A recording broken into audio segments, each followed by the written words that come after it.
Hello Mars and Pars! Magandang hapon! For today's video nga pala, ganap nga pala to kahapon mga ka-Mars and Pars. Tanghali na nga po pala kami gumising dyan.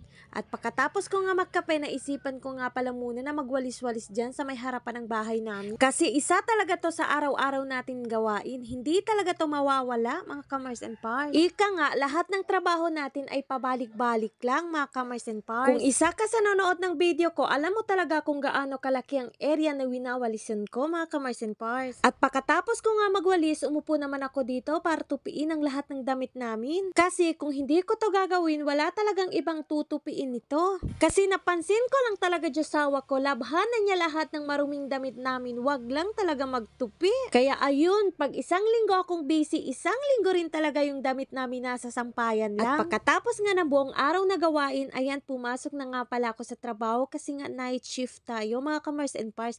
Hindi ko na nga pala na video lahat ng ginagawa ko kasi nga nagmamadali rin ako.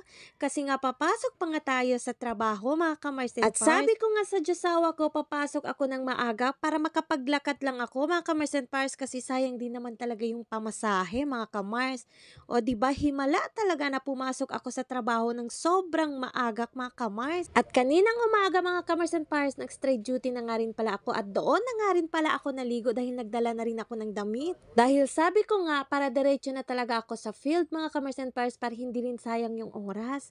Kasi kapag uwi pa ako, sayang din yung oras at sayang din yung pamasahe. At pagka uwi ko sa bahay kaninang tanghali, agad naman ako naglaba mga ka-Mars and Pars. At naglinis na nga rin pala ako ng kwarto namin dahil pinalitan ko na nga pala yung bedsheet namin. At dahil hindi ko na nga pala ito nagawa kahapon dahil sa daming gawain at pabalik-balik lang din naman. At pagkatapos ko nga maglinis sa kwarto namin, dito naman ako sa may sala mga ka-Mars and Pars. At habang nga ako'y naglilinis dyan, sinasabayan ko na nga pala yung paglalaba, hinahayaan ko na nga lang pala yung washing magmekos-mekos ng mga damit namin mga ka-Mars and Pars. At dahil mag-isa lang naman ako dito sa bahay, wala talaga ibang tutulong sa akin kundi ako lang mga ka-Mars and Pars kasi nga Diyosawa ko may sideline, may pinuntahan at yung anak ko naman ay nasa eskwelahan. Mas napadali talaga yung trabaho ko kahit mag-isa lang ako ngayon mga ka-Mars and Pars. Ewan ko ba, pag andito yung Diyosawa ko, inaasa ko lang sa kanya at humihingi lagi ako ng tulong kahit kaya ko naman. Huwag sana to mapanood ng aking Diyosawa, baka hindi na niya ako tutulungan sa mga gawain bahay kasi alam na niya na kaya ko na.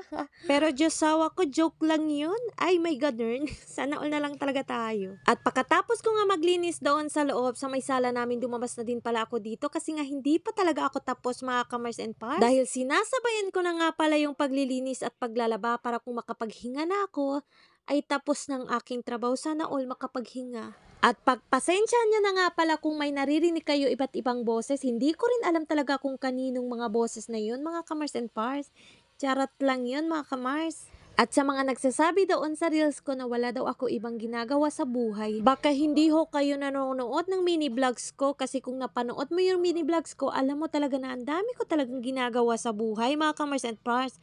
Sobrang busy ko nga, bakit nasasabi mo pa yan na wala akong ginagawa sa buhay? Pero sa totoo lang, wala naman talaga problema sa akin kahit ano pa ang gusto nyo sabihin tungkol sa akin. Kasi wala naman talaga ako ginagawang masama para ikakasama ng loob nyo. Para sa mga sumusuporta lahat ng mga videos ko, maraming salamat po sa inyo. Sana po wag po kayong magsama. O siya mga ka-Mars and Pars, hanggang dito na lang muna ang video ko. Bye-bye! Ingat ho tayo lagi!